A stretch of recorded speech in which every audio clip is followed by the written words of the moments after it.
Enfin, dès que t'es au feu rouge, là tu craches et il y aura un papillon. Ah coucou! Je suis super heureux de vous retrouver pour ce 15e épisode de Fasciné, et comme à l'accoutumée, je vais tâcher de vous présenter un top 3 des crescendo des supposés meilleurs films qui s'inviteront mercredi prochain dans vos salles. Donc le 29 avril, au programme d'aujourd'hui, un film de connasse, Échec et Mat Pokora, et Quanta is back, Perroquet, Armoire et Flibustier. Bienvenue dans Fasciné.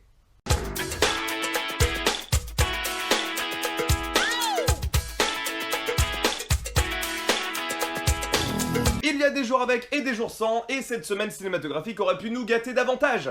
Et ça m'emmerde un peu parce que c'est une sélection 100% tricolore. Et croyez-moi sur parole, ça ne reviendra pas de sitôt. Qu'à cela ne tienne, nos salles obscures nous délivrent un top un peu plus faiblard, mais pas dénué de tout intérêt. Et en voici d'ailleurs le numéro 1. Elle t'a fait marrer sur Canal et sur YouTube, notre connasse nationale s'invite sur grand écran. Sous-titré Princesse des Cœurs et adapté de la série éponyme, Camille Cotin revêtit son plus beau costume d'emmerdeuse #1 dans une aventure singulière au détriment des passants. Mais on y reviendra. Arrivée sur la chaîne cryptée en 2013, elle aura gravi les échelons en passant du Before au Grand Journal après le succès fulgurant de ses sketchs au format de 2 minutes. Véritable phénomène de ces 2 dernières années, elle aura presque réussi à faire de l'ombre au génie inconditionnel du registre, j'ai nommé François Damiens. Sans péjoration aucune, le scénario ne tient que sur un post-it et est prétexte à nous montrer la démesure du personnage qui n'inspire qu'à obtenir le rang qui selon elle lui revient de droit, Altesse Royale d'Angleterre. Rien que ça. Accompagnée d'un cadreur grimé en rôle secondaire, elle tentera d'accomplir son dessein en se faisant aider de nos amis d'outre-Manche dont les nerfs seront mis à rude épreuve. C'est derrière surprise surprise, Pascal Selem, Laurent Baffy ou autre Jean-Yves Lafesse que Camille Cotin a dû se frayer un chemin en redoublant d'originalité, de spontanéité et de répartie pour pouvoir se faire un nom et permettre au registre de perdurer. Au vu des audiences et des ventes de DVD, son travail semble avoir été parfaitement accompli et de ce fait le film ne peut être que bon. Ou tout du moins aussi bon. Et c'est tout ce qu'on lui demande. Et donc, pourquoi connasse Princesse des Cœurs? Eh bien, comme une image vaut plus que 1000 discours... Mettre un bonnet de bain, ok, à une condition.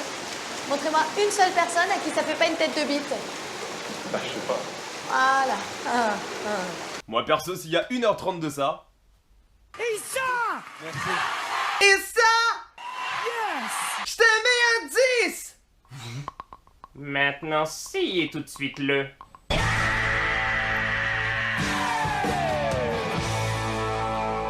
Saviez-vous que lors de son casting pour incarner la connasse, Camille Cotin a délibérément et gratuitement critiqué l'appareil qui permettait de filmer son audition, et de ce fait-là, les scénaristes ne savaient pas si elle était déjà dans le rôle, ce qui lui a permis du coup de l'obtenir. Vous saviez pas? Eh bien, maintenant si.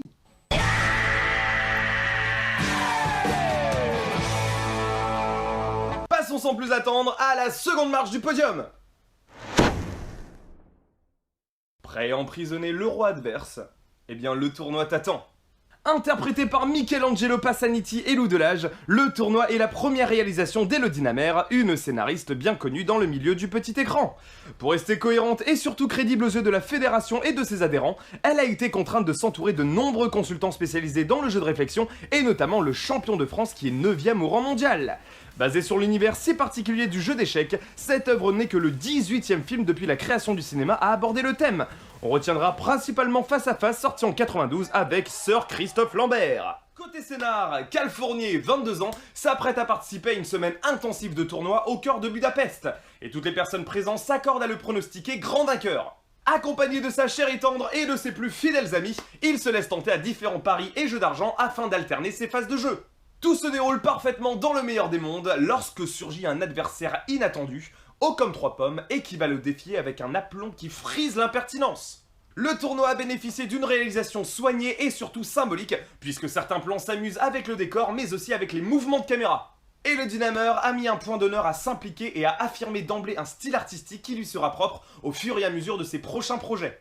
Mais pour cela, il faut que le succès soit au rendez-vous. Souhaitons-lui alors de franchir la barre symbolique du million d'entrées au box-office français. Et donc, pourquoi le tournoi? Eh bien, déjà j'avoue que personnellement je suis particulièrement attiré par le thème principal du film, ayant moi-même eu la chance de pouvoir participer au championnat de France il y a quelques années. Et le regard neuf de la réalisatrice pourrait vraiment apporter quelque chose de frais au projet et au registre. L'acteur principal a été choisi pour de nobles raisons, puisque les producteurs souhaitaient s'éloigner du stéréotype geeko-nerd que l'on pourrait instinctivement présager. J'espère que le film tiendra ses promesses et ne se perdra pas dans je ne sais quelle pseudo-romance twilightienne qui ne pourrait que lui mettre des bâtons dans les roues. Mes réponses mercredi prochain. Et avant de passer à la troisième marche du podium, le maintenant si.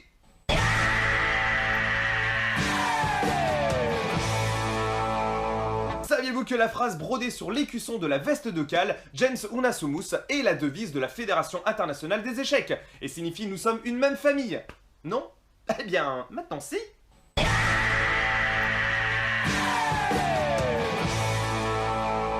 Il est l'heure de clôturer le peloton de tête. Dans la lignée du Père Noël est une ordure et du dîner de con, on a peut-être de quoi revenir aux origines, au vrai.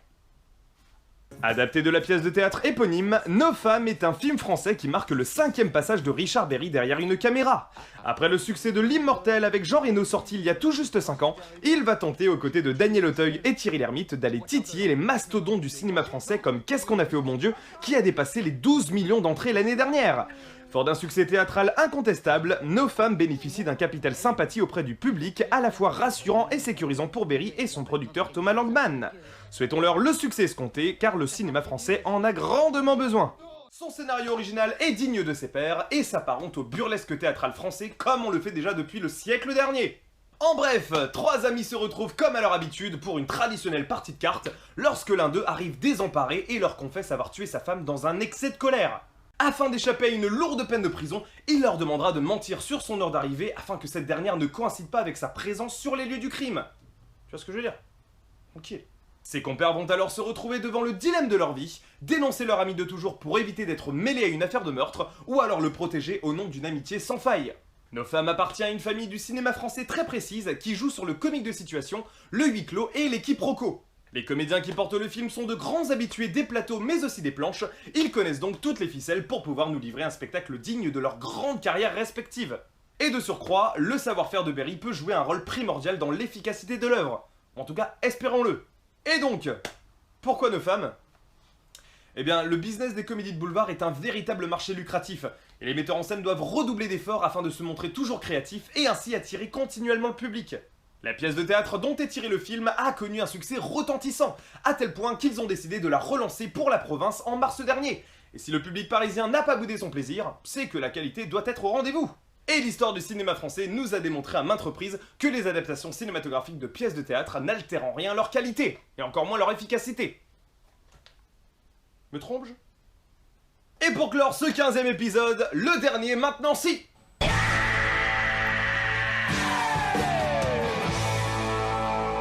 Saviez-vous que dans Nos Femmes, on pourra apercevoir Joséphine Berry, donc la fille de Richard, qui avait déjà brillé il y a 10 ans dans Moi César, 10 ans et demi, 1m39, qui est également un film de son papa?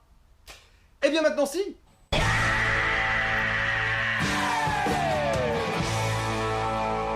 Voilà. Merci à vous d'avoir suivi cette chronique, j'espère vous avoir donné l'envie d'aller voir au moins l'un de ces 3 films.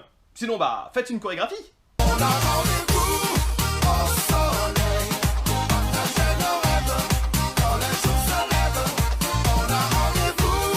Bisous, bisous, portez-vous bien, ciao. Et rendez-vous dans les salles obscures. J'espère que ces films vont vous fasciner. Yippee-hey!